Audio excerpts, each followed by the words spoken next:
Welcome back. This is a biology video series in which we cover human physiology first. Human physiology की बात करें तो human physiology अपने आप में ह्यूमन फिजियोलॉजी में क्या है कि बहुत ही सेचुरेटेड चीज़ें पढ़नी है टिल नीट तक। नीट से पहले हमें नीट के लेवल की पढ़नी है, बट एमबीबीएस पूरी इसी पे बेस्ड है। पूरी ह्यूमन फिजियोलॉजी एमबीबीएस के 5 साल निकल जाते हैं, पीजी निकल जाते हैं, एमडी निकल जाते हैं, एमएस निकल जाते हैं। इसके अंदर पूरी गहराई पढ़ते पढ़ते कोई पर्टिकुलर कोई एक बंदा आई का सर्जन बनता है, वो 5 साल पढ़ता है प्लस 2 साल एमडी एमएस पीजी करता है। कोई न्यूरो का बनता है, कोई कार्डियक का बनता है, कोई ऑर्थो बनता है, कोई बहुत सारे डिपार्टमेंट है, कोई गायनिक में जाता है। तो हर टॉपिक पे अपने अपने ईयर है, अपने अपने एजेज है सब चीज़ के। बट टिल नीट हमारा यहाँ तक अभी तक सबसे पहला मुद्दा यहाँ तक है। ये चीज़ हमारा ये अच्छे से कंप्लीट हो जाए, जब भी नीचे वाले पोर्शन हमारे कंप्लीट होंगे। तो जो हमारा वीडियो लेक्चर का सीरीज़ है बायोलॉजी का, तो उसमें हम नीट के बेसिस पर ही पढ़ेंगे और एनसीईआरटी के वो हर लाइन और हर टॉपिक को कवर करेंगे, जिससे बेस्ट टू बेस्ट क्वेश्चन हमारा फ्रेम हो सकता है। ठीक है, तो हमारा सबसे पहला टॉपिक है digestion and absorption. Digestion and absorption chapter से हम क्या क्या पढ़ेंगे। डाइजेशन एंड एब्जॉर्प्शन में एक्चुअली हम पूरी अपनी जो फूड हम खाते हैं उसका डाइजेशन कैसे होता है, उसका एब्जॉर्प्शन क्या होता है, कैसे होता है, क्या होता है, वो सारा कुछ हम इस चैप्टर में कवर करेंगे। क्या प्रोसेस है, क्या क्या प्रोसेस है, क्या पासेस है। जैसे कि हम फूड ही खाते हैं, ठीक है, हमने फूड लिया तो जैसे देखो तुम जीआई ट्रैक्ट की बात कर लो, ठीक है। जीआई ट्रैक्ट अगर हम तुम्हें बताएं,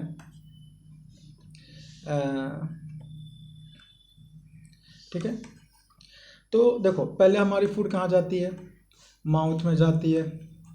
माउथ के बाद कहाँ जाती है, ओसोफेगस। ओसोफेगस के बाद कहाँ जाती है, स्टोमक। स्टोमक के बाद कहाँ जाती है, स्मॉल इंटेस्टाइन। स्मॉल इंटेस्टाइन के बाद लार्ज इंटेस्टाइन। लार्ज इंटेस्टाइन के बाद कोलोन, फिर रेक्टम और फिर एनस। तो ये जो पूरा पाथ है, इस पूरे पाथ को हम कवर करेंगे कि कौन से पार्ट में यहाँ से स्टार्ट होता है और टिल एंड तक क्या क्या प्रोसेस होते हैं। ये सारा अपने ये पूरे चैप्टर में ये पूरे टॉपिक कवर किए जाएंगे। ये पूरे all this topic cover in this video, ठीक है। तो ये सारे इंपॉर्टेंट हैं हमारे, और इसमें क्या क्या इंपॉर्टेंट है, क्या क्वेश्चन फ्रेम होंगे एनसीईआरटी के, हम उसे भी हाईलाइट करते चलेंगे। बेसिकली ये कहीं नहीं मिलता होगा, जैसा मैंने देखा है, मे भी कुछ वीडियो होंगे बट ये नहीं। अपन पूरी वो लाइन को सबसे ज़्यादा रिक्वायर करेंगे जो लाइन एग्जैक्ट में इंपॉर्टेंट है। पूरी चैप्टर समरी भी पढ़ेंगे, जो एक्स्ट्रा लिटिल बिट एक्स्ट्रा ज़रूरत होगा इन सब चैप्टरों के एक्स्ट्रा एजेस का कोई मतलब नहीं है। अगर पहले पढ़ाई करना है तो 340 के लिए करो, फिर जाओ 60 55 के ऊपर। जब तक 340 क्लियर ही नहीं हुआ लेकिन 355 के पीछे भाग रहे हो, कोई मतलब नहीं है। और थोड़ा अगर बायोलॉजी पढ़ रहे हो तो थोड़ा तरीके से पढ़ो, ये नहीं कि पढ़ रहे हैं पूरी लंबी चौड़ी नोट्स बन रही है, कोई मतलब नहीं आ रहा, ठीक है। तो फिर इन सब चीज़ों को नज़रअंदाज नहीं करना है। जो इसमें बताया जाएगा वो बेस्ट टू बेस्ट बताया जाएगा, ठीक है। और जितने भी नोट्स होंगे अगर, तो वो टेलीग्राम पे अपडेट होगा, वहाँ से आपको से इस एनसीईआरटी का नोट्स कैसे बनाना है, उसके सैचुरेटेड नोट्स वहाँ पे मिल जाएंगे, ठीक है। तो हम एनसीईआरटी का एक्चुअली पूरी हिंदी टू इंग्लिश एक्सप्लेन करेंगे, हिंदी टू इंग्लिश एक्सप्लेन करेंगे, जहाँ जो मैकेनिज्म होगी, कौन सी पेज इंपॉर्टेंट है, कौन सी पेज से कितने कौन से लाइन इंपॉर्टेंट, हम उसे भी हाईलाइट करते हुए चलेंगे जैसे लगाएंगे। और मैक्सिमम लेक्चर 30 मिनट या फिर 40 मिनट का कवर करेंगे, इससे ज़्यादा नहीं, क्योंकि ठीक है। तो ठीक है, फिर हम अपनी इस लेक्चर को स्टार्ट करते हैं और जर्नी यहाँ से शुरू होती है अपनी बायो की, ठीक है। तो देखो, food is one of the basic requirement of all living organism. सबको पता है कि food basic requirement all living organism की, without food we can not survive. तो कर सकते हैं बट फिर भी एक लिमिट डेट है, 11 डेज 12 डेज तक करेंगे, उससे जल्दी विदाउट फूड न्यूट्रिएंट्स नहीं मिलेंगे, कार्ब नहीं मिलेंगे, तो फिर एग्जाम की ग्रोथ कैसी होगी, इंसान का मेंटली स्ट्रेस हो जाएगा। भूख ये कोई भी गरीब इंसान है, खाना उसे भी जोड़ है, कहीं से जो भी जोड़ के खाता है, तो food is a basic requirement. Major component of our food are carbohydrate, protein, fat. यानी देखो carbohydrate, carb plus protein plus fat, ये जो है ना ये मेजर है। अगर कार्ब नहीं मिलेगा तो मसल मास लॉस होगा। कार्ब सपोज किसी ने फूड ही नहीं इंटेक किया तो वो कार्ब नहीं लिया तो फिर उसकी बॉडी के अंदर जो सैचुरेटेड प्रोटीन है फिर बॉडी उस पर आ जाएगी और एक्सेस प्रोटीन यूज़ होगा तो मसल मास लॉस हो जाएगा और मसल मास लॉस होगा तो इंसान दुबला पतला दिखने लगेगा ऑब्वियसली। तो फूड के लिए कार्बोहाइड्रेट, प्रोटीन और vitamins, mineral are also required in small quantities. यानी वाइटामिन्स और मिनरल भी स्मॉल क्वान्टिटीज़ में ज़रूरत है फूड के हमारे बॉडी के लिए। Food provide energy, organic material for growth and repair of tissue. Food provide energy के लिए होता है और ऑर्गेनिक मटेरियल किसके लिए होता है? ग्रोथ के लिए होता है, ठीक है। We the water we take play an important role in metabolic process and also prevent dehydration. तो देख दो, हम लोग अक्सर कहते हैं कि भाई तुम वाटर पियो, वाटर का किस में प्रोसेस है? मेटाबॉलिक। सही बात है, मेटाबॉलिक में और डिहाइड्रेशन में रोल प्ले करता है। फिर आता है और bio micro molecules in food can not be utilize. देखो ये लाइन क्या कह रहा है? Bio micro molecules food can not be utilize by our body in the original form. अब बायो माइक्रो मॉलिक्यूल्स क्या कह रहा है? बायो माइक्रो मॉलिक्यूल्स हमारे बॉडी में अपने ओरिजिनल फॉर्म में यूटिलाइज नहीं होते। इस लाइन से ये कह रहा है कि जो हम खाते हैं, जो हम लोग फूड लेते हैं उसके अंदर बायो माइक्रो मॉलिक्यूल्स होता है, ठीक है। बायो माइक्रो वो अपने ओरिजिनल फॉर्म में यूटिलाइज हमारे बॉडी में यूटिलाइज नहीं होते हैं, ठीक है। तो हम जो प्रोटीन ही खाते हैं, ठीक है, हम जो प्रोटीन लेते हैं या फिर कार्ब लेते हैं या फिर और भी न्यूक्लिक एसिड भी लेते हैं, तो वो सब अपने ओरिजिनल फॉर्म में डाइजेस्ट नहीं होता। यानी जो हमारा जो पास होता है ना, माउथ से लेके एनस तक के बीच में जो जितनी भी चीज़ें आती हैं, ओसोफेगस आते हैं, स्टोमक आते हैं, small intestine, large intestine, rectum, तो उस सब में कुछ ना कुछ मूवमेंट होता है, कुछ ना कुछ रोल प्ले होता है जिसके कारण फूड डाइजेस्ट होकर लास्टली हमारा एकदम डाइजेस्ट होता है। तो हम इस चीज़ को आगे पढ़ेंगे कि कौन सा पार्ट कैसे डाइजेस्ट होता है हमारे बॉडी में और कैसे होता है। तो फिर they have to be broken down and convert into simple, वो broke down and converted into simple substance in digestive system. और डाइजेस्टिव सिस्टम में ब्रेक डाउन होके, यानी फूड ब्रेक डाउन होके स्मॉल मिसल्स में टूटते हैं। तो this process of conversion of complex food substance to simple absorbable form is called digestion. ये एनसीईआरटी की इम्पोर्टेंट लाइन है, इससे क्वेश्चन फ्रेम होता है। इस digestion and it is carried out by digestive system by mechanical and biochemical method, ठीक है। अब ये लाइन क्या कह रहा है? देखो, जो हम फूड खाते हैं यानी जो फूड हुआ उस पर हमारा दो मेथड होता है, एक होता है मैकेनिकल और एक होता है बायोकेमिकल। तो बायोकेमिकल का मतलब हम उस पर इंजाइम एक्ट करते हैं और मैकेनिकल मेथड का हम उसके चीविंग करते हैं। ये दो मेथड से हमारा फूड क्या होता है? फिर डाइजेस्ट होता है, ठीक है। जनरल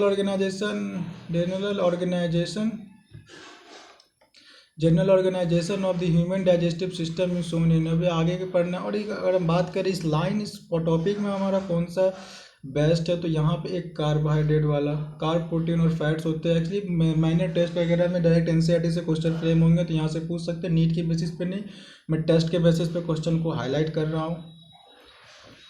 इसको जो भी क्वेश्चन हो टेस्ट की छोड़ो, मैं पूरी एनसीईआरटी की बेस पे हाईलाइट करूँगा जहाँ जिस लाइन से क्वेश्चन इंपॉर्टेंट हो सकता है।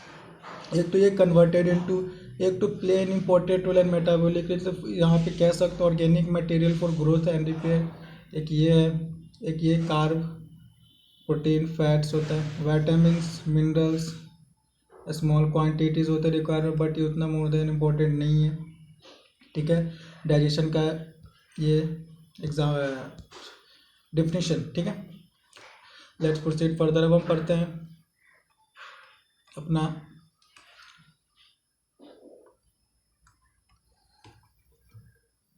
ये एलिमेंट्री कनाल। एलिमेंट्री कनाल के बारे में अगर मैं बताऊं तो एलिमेंट्री कनाल खुद ही हमारे बॉडी में 4 लेयर की है, ठीक है। अब वो 4 लेयर कौन कौन से है? देखो 4 लेयर है। म्यूकोजा, सब म्यूकोजा, मस्कुलरिस म्यूकोजा, सब म्यूकोजा, मस्कुलरिस। और लेयर है, इसका मैं फिगर दिखला देता हूँ। मस्कुलरिस, ये रहा फिगर, ये हमारा एलिमेंट्री कनाल का फिगर है, ट्रांसवर्स सेक्शन का एलिमेंट्री कनाल, ठीक है। ये हमारे 4 लेयर है, ठीक है। ये 4 लेयर है जिससे हमारा एलिमेंट्री कनाल है। एनसीईआरटी के फिगर है और एनसीईआरटी के फिगर इंपॉर्टेंट है, ठीक है। एलिमेंट्री कनाल जो ये है ना, ये सारे हमारे लेयर है और ये अंदर का सबसे इनर लेयर है और ये सबसे आउटर लेयर है, ठीक है। जो फूड पासेस होते हैं वो यहीं से पास होते हैं। जो एंजाइम होते हैं ऐड करते हैं, वेरियस सेल होते हैं, हम बताएंगे कि कौन से लेयर में कौन से सेल होते हैं। तो ये इस फिगर को एकदम लर्न बाय हार्ट होना चाहिए क्योंकि ये फिगर बहुत इंपॉर्टेंट है, ठीक है। तो अभी हम वापस आते हैं अपने पहले टॉपिक पे। तो देखो, elementary kanal begin with anterior opening mouth posteriorly through anus. देखो हमारा जो एलिमेंट्री कनाल है, देखो एलिमेंट्री कनाल यानी कि देखो ये माउथ होता है, फिगर थोड़ा, देखो ये माउथ है, ठीक है। तो जो माउथ वाला पोर्शन है और यहाँ फिर एनस वाली पोर्शन आती है, ये देखो ना, ये फ्रंट का है, ये पोर्शन कहाँ है? फ्रंट का। और ये पोर्शन जो एनस की आती है वो कहाँ की आती है? बैक। तो बैक में आता है तो ये पोस्टेरियर हो जाता है, पी फॉर पीछे और पी फॉर पोस्टेरियर। और ये सामने का आता है इसलिए इसका नाम से याद रखना है तो एंटेरियर, बक्कल कैविटी एंटेरियर, ठीक है। इसके लिए यही मैं भी इसी तरह याद करता हूँ, इसलिए मैंने ये भी बता दिया कि सामने होता है एंटेरियर और पीछे होता है पोस्टेरियर, पी फॉर पीछे पी फॉर पोस्टेरियर, ठीक है। तो यहाँ से हम फिर आगे बढ़ते हैं। Mouth leads to buccal cavity और ओरल कैविटी। तो माउथ जो लीड करता है हमारा ओरल कैविटी और buccal cavity. Oral cavity buccal cavity किसको कहते हैं? देखो ओरल कैविटी सिर्फ ये हुआ, ये सिर्फ ओरल कैविटी हुआ और ये पूरा जो बक्कल ये पूरा आ जाता है, इसे बक्कल कैविटी कहते हैं, ठीक है। ये बक्कल है और ये ओरल है। Oral cavity has number of teeth, oral cavity has number of teeth and a muscular tongue. Oral cavity में ढेर सारे टीथ होते हैं और मस्कुलर टंग होते हैं। Tooth is embedded in the socket of jaw bone, यानी जो हमारा ये जो मैंडिबल जॉ बोन होता है ना, टूथ इसमें इम्बेडेड होते हैं, ठीक है। टूथ इसमें इम्बेडेड होते हैं, टूथ इसमें इम्बेडेड होते हैं, ठीक है। तो टूथ कहाँ इम्बेडेड होते हैं? सॉकेट में, याद रखना। Tooth is embedded in a socket of jaw bone. Jaw bone को मैंडिबल भी बोलते हैं और ऊपर वाले को क्या बोलते हैं? मैक्सिला। इसको क्या बोलते हैं? मैंडिबल। और इसको क्या बोलते हैं? मैक्सिला। तो ये याद रखना कि मैंडिबल बोन में होता है, जॉ बोन उसी को कहते हैं, ठीक है। The type of attachment is called thecodont. और इस टाइप के अटैचमेंट को क्या कहते हैं? Type of attachment is called thecodont. और इस टाइप के अटैचमेंट को थीकोडोंट कहते हैं। कौन से अटैचमेंट को? जो कि इम्बेडेड होता है जॉ बोन में। Majority of mammals including human being form 2 set of teeth. ये क्या कह रहा है कि जो ह्यूमन होते हैं या फिर मैमल कह लो या फिर ह्यूमन कह लो, इनके दो पूरे होल लाइफ में 2 टीथ होते हैं। एक होते हैं मिल्क और एक होता है डेसिडियस और एक होता है परमानेंट और एडल्ट टीथ। ये चीज़ नॉलेज के लिए, ठीक है। जैसे हम नहीं कहते दूध का दांत है बच्चे का टूटेगा फिर परमानेंट दांत आएंगे, तो ये लाइन यही कहना चाह रहा है, ठीक है। तब मिल्क टेम्पररी मिल्क और deciduous teeth replaced by set of permanent और एडल्ट टीथ। वही जो ये मिल्क टीथ होता है ये वाला टीथ फिर रिप्लेस हो जाता है परमानेंट और type of dentition is called diphyodont, और इस टाइप के डेंटिशन को हम लोग कहते हैं डाइफायोडोंट। यानी टू सेट ऑफ टीथ होता है, डाई मतलब दो होता है, डाई मतलब दो होता है, डाई मतलब दो होता है, टू सेट, इसलिए डाइफायोडोंट। ठीक है। हेट्रोडोंट मतलब, थिकोडोंट मतलब होता है कि जो इम्बेडेड उस जॉ बोन में थिकोडोंट होता है। ठीक है। ये अगर क्वेश्चन की बात कर ले इस लाइन में तो हमारा ये थिकोडोंट वाला क्वेश्चन बन सकता है।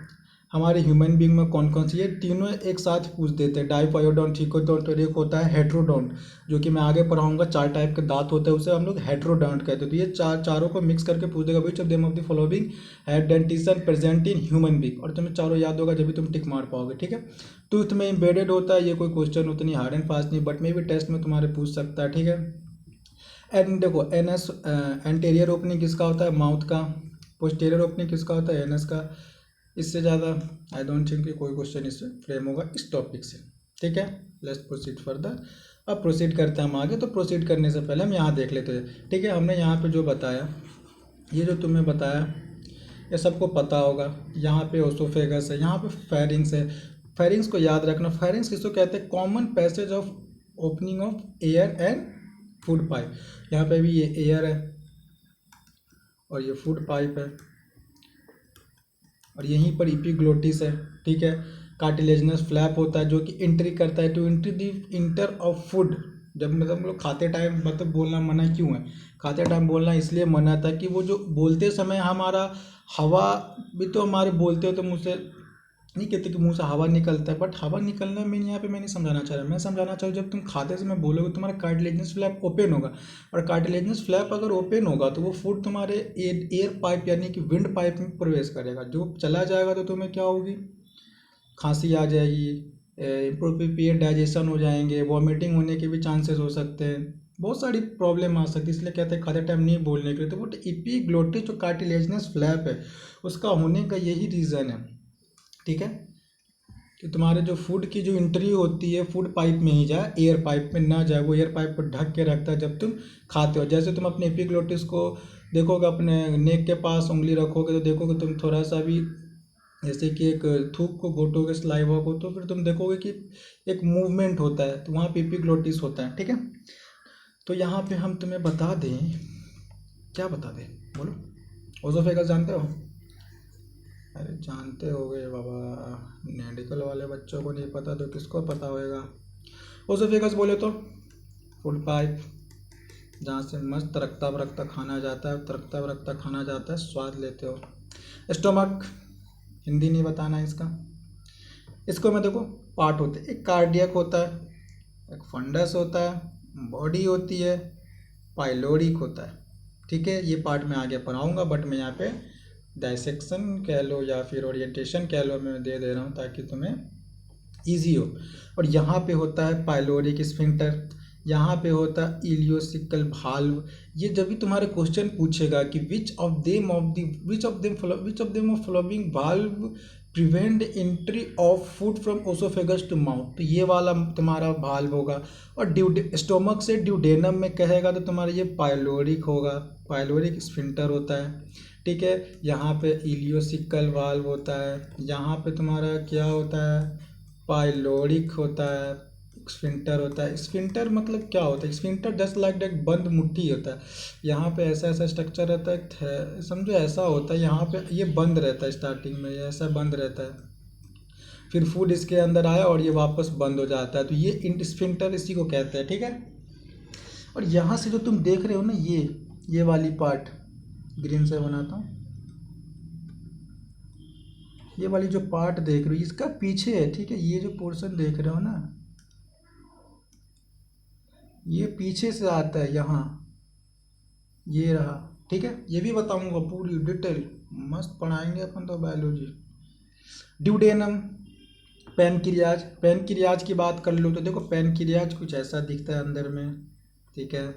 यानी देखो यहाँ पे ये पीछे से एक आता है, ये जो तुम देख रहे हो ना ड्यूडेनम, ड्यूडेनम यहाँ से पीछे से आ रहा है, ये पीछे से आता है। ये स्ट्रक्चर को मैंने जूम किया, ये जो स्ट्रक्चर तुम देख रहे हो, ये स्ट्रक्चर देख रहे हो, इस दोनों का ये जूम वाला पार्ट है। ये नीचे से आता है, पीछे से आता है, और यहाँ पे ओपन होता है इसके अंदर, और ये तुम्हारा पैनक्रियाज होता है, ठीक है। और यही यहाँ से फिर ड्यूडेनम आता है, ये ड्यूडेनम को कंटिन्यू कर लो। फिर इसकी जो अपनी सिक्रेशन होती है वो इसके अंदर देता है। यहाँ पे जो खाना तुम्हारा आता है, ये जो फूड यहाँ से तुम्हारा आता है वो तो एसिडिक होता है, यहाँ पे इसको बेस करना होता है। तो बेस करने में और बहुत सारी चीज़ जो तुम्हारे स्टोमक में डाइजेस्ट होते हैं, मतलब डिवीज़न होता है। 30% ऑफ स्टार्च यहाँ माउथ में डिस्चार्ज हो जाता है, जिसको अमाइलेज नाम के एंजाइम से अब 70% भी डाइजेस्ट होना है, प्रोटीन डाइजेस्ट होना है, न्यूक्लिक एसिड डाइजेस्ट होना है, ठीक है। ढेर सारे एंजाइम होते हैं, ढेर सारे। सबसे बड़ी HCl रोल प्ले करेगा। तो कहाँ पे HCl वर्क करेगा, कहाँ पे एंजाइम एक्ट करेंगे, कौन से पार्ट में ज़्यादा डाइजेशन होगी, कौन से पार्ट में किस चीज़ की डाइजेशन होगी, तो ये हमें सारा पढ़ना और ये सारे पे ही क्वेश्चन पूछेगा, ठीक है। तो यहाँ पे मैंने इसलिए थोड़ा डाइव कर रहा हूँ ताकि तुम्हें एनालाइज हो जाए कि हम क्या पढ़ने वाले हैं। बहुत इंटरेस्टिंग है बायोलॉजी, अपने आप में इंटरेस्टिंग से पढ़ो तो बढ़िया, नहीं पढ़ोगे तो फिर तुम रटोगे, और रटोगे तो फिर रटना ही पड़ेगा, ठीक है। फिर आगे बढ़ते हैं। Duodenum, jejunum, transverse colon, ascending colon, ileum, descending colon, sigmoid colon, rectum, anus, caecum, vermiform appendix, vestibular organ है। कोई वर्क नहीं, पहले हमारे जो पूर्वज थे उसमें वर्क था, लेकिन यहाँ पे अगर कोई डाइजेस्ट फूड की जो फूड धोखा से भी इसके अंदर एंट्री हो जाए, अगर वो डीके हो जाएगा तो अपेंडिसाइटिस बीमारी जो पकड़ लेगी तो फिर वो बहुत पेन होता है। तो अपेंडिसाइटिस में तो चलो ठीक है, सर्जिकल करके उसे रिमूव कर देंगे। अगर अपेंडिसाइटिस के अकॉर्डिंगली दूसरा कोई वोंड हो जाता है तो बहुत बुरी हालत हो जाती है, उस केस में पेशेंट की डेथ भी होती है। बट डिपेंड करता है कि ज़्यादा बड़ी वोंड है या फिर एज यूजुअल नॉर्मल है, ठीक है। तो ठीक है, फिर आगे बढ़ते हैं, क्या कहता है। देखो यहाँ पे कह रहा है 32 teeth which are of 4 different type heterodont. तो हेट्रोडोंट मतलब क्या हुआ, हेट्रोडोंट मतलब 4 डिफरेंट टाइप के जो टीथ हुए ना, 4 डिफरेंट टाइप ऑफ टीथ, उसी का मतलब है हेट्रोडोंट, ठीक है। उसी का मतलब है हेट्रोडोंट, ठीक है। नेमली इंसीजर, कनाइन, प्रीमोलर, मोलर। ये दिया हुआ है, इससे कोई मतलब नहीं रखना, खत्म बात। तुम्हें डेन टाइप की तो पढ़ो तुम सीधा इंसीजर, कनाइन, प्री मतलब पहले और प्रीमोलर पहले आता है, मोलर फिर आता है, खत्म। बस इसी को फिर तुमने हेट्रोडोंट का नाम दे दिया। ये 4 टाइप के दांत होते हैं, इसे हेट्रोडोंट कहते हैं, खत्म। इस लाइन से इतना ही जानो, इससे अलावा मत पढ़ो, पढ़ने इसमें कुछ नहीं तो जूझो मत ज़्यादा इस टॉपिक सब में। देखो arrangement, most important line, teeth is each of half and upper jaw in the order of ICPM। देखो ये अरेंजमेंट कैसे होता है, ये जो लाइन कह रहा है, देखो तुम्हारा ये मान लो नीचे का मैंडुबल है, इसे बीच से हटा दो, ठीक है। इंसीजर, कनाइन, प्रीमोलर, मोलर, ठीक है। और ये किसका मैं बना रहा हूँ, अपन बना रहे हैं अपना 2 1 2 3 वाला, बच्चों का नहीं, अपन बच्चे नहीं है। 2 1 2 3 टोटल कितने हो गए, 3 2 5 2 1 3, 8 हो गए। ये फिर 8 इधर है तो 8 इधर भी होंगे, तो ये टोटल कितने हो गए 16, और 16 नीचे 16 ऊपर 32, पुड़ गया। समझ आया, समझ आया, आ गया। तो यही कह रहा है। तो ये लाइन बहुत इंपॉर्टेंट है, बहुत पूछता है, टेस्ट में भी पूछता है, और टेस्ट के लिए बताइए ना, टेस्ट भी है। और हेट्रोडोंट ये भी तुम्हारा क्वेश्चन है, ये भी तुम्हारा क्वेश्चन है, ये लाइन, ठीक है।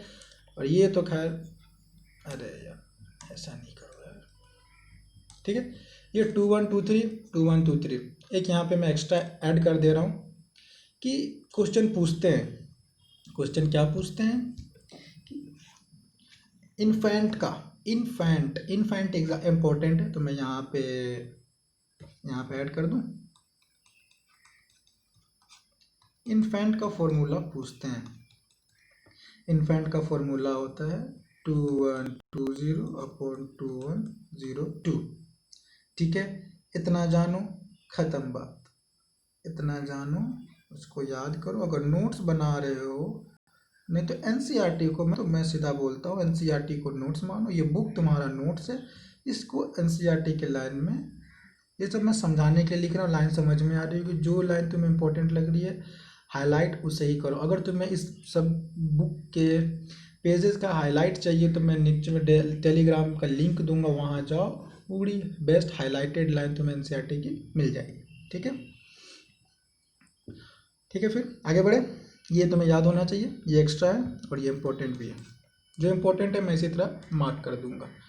Hard chewing surface of teeth made up of enamel help in mastication of food.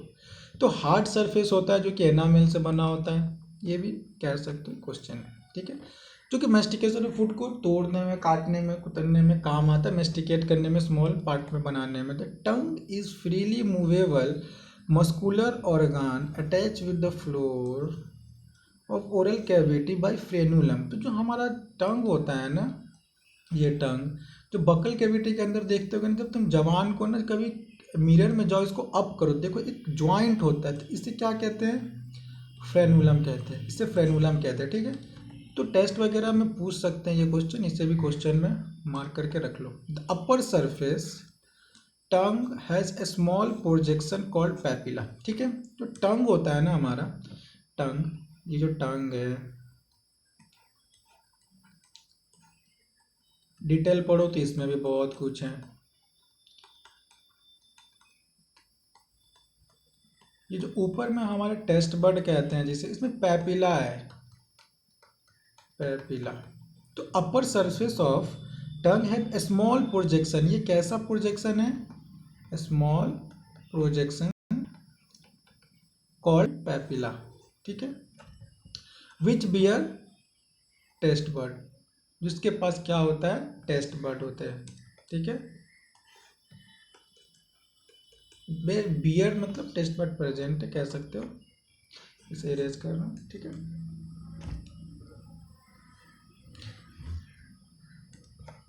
अब देखो आगे पढ़ते हैं। Test bud oral cavity lead into short pharynx which bear common passage food and air. मैंने बताया था ना फेरिंग्स के बारे में, देखो मस्त समझाता हूँ। एक रखता बिगड़ बनाते हैं। अरे बाबा, यही तो दिक्कत आ रहा है, भूल ही जा रहा हूँ बार बार। देखो, कभी इंसान का चेहरा बनता है और कभी किसका बनता है? इंसान का ही बनेगा ना। देखो, ये माउथ है, लग नहीं रहा, मान लो, एज्यूम करो। ये नेजोफेरिंग्स, ये ओरोफेरिंग्स, ये होता है नेजोफेरिंग्स। नेजोफेरिंग्स एक्चुअली इस एरिया को बोलते हैं। ठीक है, यहाँ पे होता है ओरोफेरिंग्स। ठीक है, ये आता है यहाँ, ये कौन सा है? फूड है।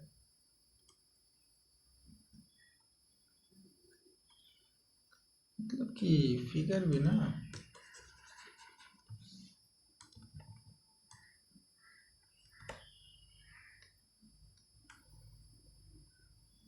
ये आ रहा है अपना nasopharynx.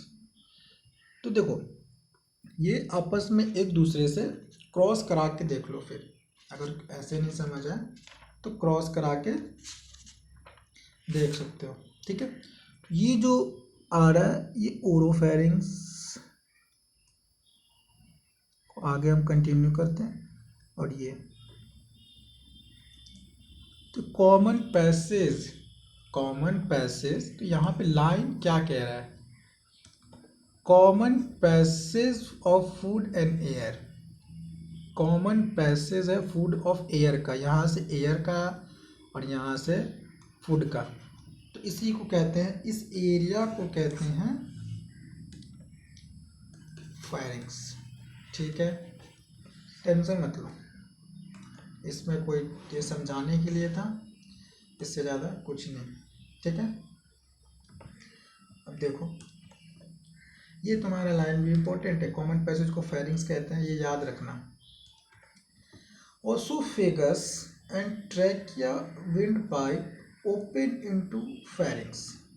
Oesophagus and trachea wind pipe यहाँ पे ओपन होता है। जब इसके इंटरनल स्ट्रक्चर देखोगे तो ये क्रॉस होता, तुम्हें लगेगा ये यहाँ आके यहाँ मिलता दिखेगा, बट एक कैविटी दिखेगा। जो तुम कभी इसके लिए 3D इमेज देखोगे तो ये तुम्हें माउथ का आता हुआ दिखेगा। एक्चुअली मैंने इसको नीचे इतना इसलिए इन्वॉल्व किया कि यहाँ पे क्रॉस नहीं करा। ये पोर्शन जो है ना, ये पोर्शन यहीं पे तुम्हें दिख जाएगा, ठीक है, क्योंकि माउथ का गर्दन इतना बड़ा थोड़ी होता है किसी का, बट मैं इसको लंबा बताया था ना क्रॉस कराने के लिए, ठीक है।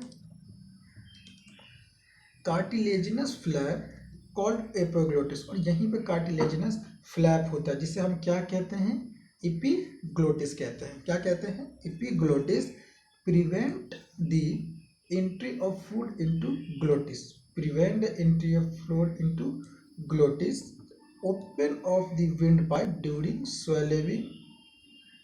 तुम जब खाना खा के जब घुटोगे ना, स्वेल करोगे उसे, उस टाइम में ये कार्टिलेजिनस फ्लैप क्या करता है, entry of food into glottis. Glottis यहाँ किसको कह रहा है, विंड पाइप को कह रहा है। ग्लोटिस, विंड पाइप को ग्लोटिस कह रहा है यहाँ पे। रुको मैं इसको और क्लियर कर रहा हूँ, इस डायग्राम को मैं इरेज कर देता हूँ, ठीक है, ताकि मैं यहाँ पे और अच्छी चीज़ को बता दूँ तुम्हें,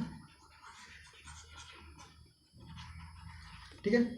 ये तुम्हारा मान लो कि ग्लोटिस है, ये सॉरी हाँ ये ग्लोटिस है, और ये तुम्हारा फूड पाइप है। और तुम्हारा जो ये समझो कि ये कुछ भी फूड है तुम्हारा आएगा, जो तुम्हारा फूड आएगा तो फूड को ये एपिग्लोटिस में लगा रहेगा, जी तुम्हारा प्रिवेंट करेगा, ये फूड यहाँ नहीं जाके यहाँ जाएगा। अगर तुम बोलोगे ना तो यही ओपन होगा, जब भी तो तुम यहाँ अंदर से इंटरनली एयर प्रेशर आएगा, जो ये ओपन हो जाएगा, ये ओपन हो जाएगा तो फूड इसमें जाएगा, ठीक है। तो तुम्हारे अंदर इसमें जाएगा तो तुम इसमें क्या फंसेगा, तो जो प्रेशर दोगे खांसी होगी। इसीलिए कहता है यहाँ पे एपिग्लोटिस होता है। तो epiglottis present on glottis but is a cartilaginous flap which oppose the entry of food into glottis. तो ये लाइन वही बात कह रहा है, ठीक है। Oesophagus is thin long tube which extended posterior passing through neck. Posterior मतलब याद रखना P फॉर पीछे, P फॉर पोस्टेरियर। तो नेक के पीछे से होते हुए ये देख रहे हो, ये नेक का पीछे वाला एरिया है, ठीक है, ये ओसोफेगस ही है, ठीक है। क्या है, ओसोफेगस। और ये कैसा है, थिन है, लॉन्ग है और पोस्टेरियर है, पोस्टेरियर है। याद रखना P for posterior, P for पीछे, neck, thorax, diaphragm and lead to J shape bag. और यहाँ से जाएगा और तुम्हारे जे शेप बैग मानी और स्टोमक में ओपन हो जाएगा, ठीक है। ये जे शेप स्टोमक, ठीक है।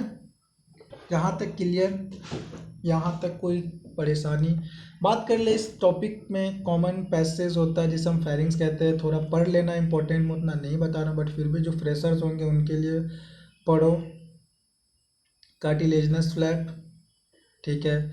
ओसोफेगस जे शेप्ड होता है, ये इंपॉर्टेंट।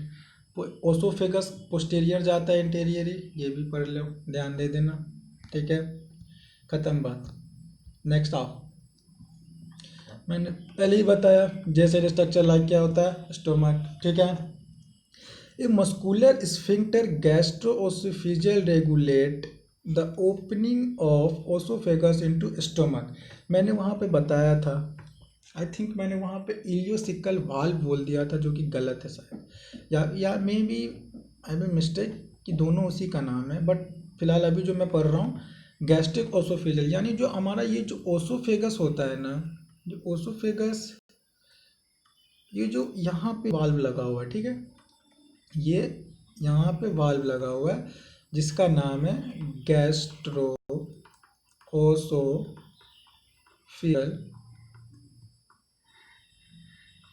ओसोफेगल। ये रेगुलेट करता है फूड को, ये क्या है, ओसोफेगस, और ये क्या है, स्टोमक, ठीक है, ठीक है। Stomach located upper left portion of the abdominal cavity, ठीक है, अपर लेफ्ट। तब ये अगर मैं बनाऊं, ये ह्यूमन बीइंग का फ्रंट का स्ट्रक्चर होता है, ठीक है। कभी भी याद रखना, कोई भी स्ट्रक्चर बनती है तो वो फ्रंट स्ट्रक्चर बनती है। तो लेफ्ट, अपर लेफ्ट, अपर यहाँ पे आता है, ये लेफ्ट पड़ता है, upper left portion of abdominal cavity, यानी ये पीछे अगर नेक से आता है तो कुछ इस तरह से स्ट्रक्चर होता है, और हार्ट यहाँ पे सिचुएटेड होता है, यहाँ ये हार्ट, ये मतलब ये इतना ज़्यादा आउट नहीं होता है, स्ट्रक्चर कुछ इसी तरीके से आता है, तो हम एज्यूम करते हैं। तभी यहाँ पे कार्डियक जो लिखते हैं ना, यहाँ पे देखो कार्डियक लिख रहा है ना, हैज़ 4 मेजर पार्ट, और cardiac portion into which oesophagus open, और यहाँ पे हार्ट होता है, इसीलिए कार्डियक पोर्शन यहाँ पे ये बोला जाता है, ठीक है। तो has 4 major part, cardiac portion into which oesophagus open, और fundic region body main central region होता है, और pyloric portion open into first part of small intestine, ठीक है। और ये होता है पाइलोरिक पोर्शन, ये जो होता है ना पाइलोरिक, ये होता है कार्डियक, ठीक है। ये क्या होता है, कार्डियक, और ये होता है फंडस, और ये होती है बॉडी, ये होता है फंडस, ये होता है बॉडी, और ये होता है पाइलोरिक, और यहीं पे फिर जाके होता है एक पाइलोरिक स्फिंक्टर, ठीक है। इसको मैं कंटिन्यू कर रहा हूँ, इसको कहते हैं पाइलोरिक, और ये होता है पाइलोरिक स्फिंक्टर, पाइलोरिक स्फिंक्टर, ठीक है। समझ आ रहा है, समझ आ रहा है, समझ आ रहा होना चाहिए।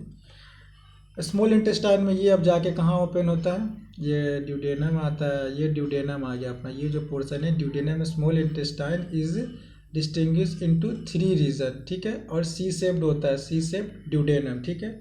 तो ये आपका है ड्यूडेनम, ड्यूडेनम, ठीक है। ये कैसा है, सी शेप्ड है, ठीक है, C shape duodenum. Long coiled middle portion jejunum, long coiled middle portion होता है jejunum, and highly coiled ileum, ठीक है।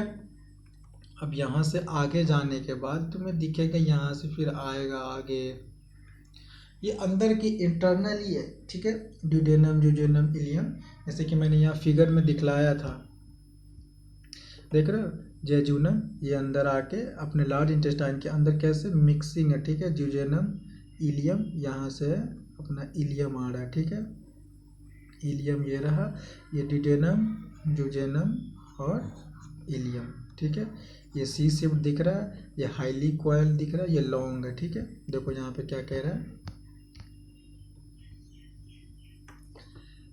Duodenum long coiled middle portion jejunum, middle में portion highly coiled ileum, open of the stomach into the duodenum is guarded by pyloric sphincter, मैंने बताया ना, यहाँ पे पाइलोरिक स्फिंक्टर है, ये पाइलोरिक स्फिंक्टर लिखा। Ileum open into the large intestine, और इलियम वापस जाके लार्ज इंटेस्टाइन में ओपन होता है, जो कि देख रहे हो, इलियम यहाँ से कहाँ गया, इलियम ये रहा, यहाँ से जाके लार्ज इंटेस्टाइन में मिल रहा है, ठीक है, लार्ज इंटेस्टाइन में मिला। It consist of caecum, colon and rectum, caecum जो होता है स्मॉल ब्लाइंड सैक होता है, ये इंपॉर्टेंट है, विच होस्ट सिम्बायोटिक माइक्रो ऑर्गेनिज्म, तो यहीं पे मेन डाइजेशन होता है, जब पढ़ोगे maximum digestion of water, maximum digestion of food, तब तुम्हें यहाँ पे बताया जाएगा, स्मॉल ब्लाइंड सैक होता है जहाँ पे ढेर सारे ऑर्गेनिज्म हो जाएंगे, सिम्बायोटिक माइक्रो ऑर्गेनिज्म होते हैं जो कि होस्ट करते हैं फूड के डाइजेशन में। A narrow finger like tubular projection, a narrow finger like tubular projection, the vermiform appendix, मैंने बताया था वर्मीफॉर्म अपेंडिक्स, ये वर्मीफॉर्म अपेंडिक्स देख रहे हो, वर्मीफॉर्म अपेंडिक्स देख रहे हो, ये वर्मीफॉर्म अपेंडिक्स है, finger like projection, vermiform appendix which is vestigial, मतलब कोई काम का नहीं है, पहले पूर्वजों में होता था, एराइज फ्रॉम सिकम, और ये सिकम से एराइज हो रहा है, ठीक है। देखो सिकम है ना, यहाँ पे जरा सिकम, ये सिकम है ना, और सिकम से यहाँ पे एराइज हो रहा है वर्मीफॉर्म अपेंडिक्स, ठीक है, सिकम से राइज हो रहा है। सिकम ओपन इनटू कोलोन, ठीक है, colon is divided into 4 ascending, transverse, descending part, ठीक है। अब कोलोन देखो, कोलोन कहाँ पे है, कोलोन ये रहा, ये असेंडिंग पार्ट क्यों है, देखो असेंडिंग पार्ट क्यों है, क्योंकि ये ऊपर की ओर गया, ये ट्रांसवर्स हुआ, और फिर ये डिसेंडिंग हो गया, डिसेंड नीचे हो गया, तो ये असेंडिंग हो गया, ये ट्रांसवर्स हो गया, और ये डिसेंडिंग हो गया, ठीक है। कोई दिक्कत अब तक आई थिंक नहीं हो रहा होगा। एंड सिग्मोइड कोलन दिखाया, the descending part open into rectum which open through the anus, ठीक है, और ये डिसेंडिंग पार्ट सिग्मॉइड कोलन यहाँ पे है और यहाँ पे फिर ये रेक्टम में जाके ओपन हो जाता है और फिर यहाँ पे एनएस। तो ये फिगर से ही मैंने समझाया, क्योंकि ड्रॉ करने से बेस्ट होता है ये 3D फिगर में समझाना, ठीक है। और इसके बाद हम नेक्स्ट लेक्चर में पढ़ेंगे। यहाँ तक कोई दिक्कत होता है तो उसके लिए कमेंट बिल्कुल करें, बेस्ट और जो कमी है उसे बताएं, उसे मैं पूरा करूँगा इंशाल्लाह। I am trying my best to do my best, इंशाल्लाह everything will be fine. Thanks for watching, thanks for watching. Till then, happy learning, take care.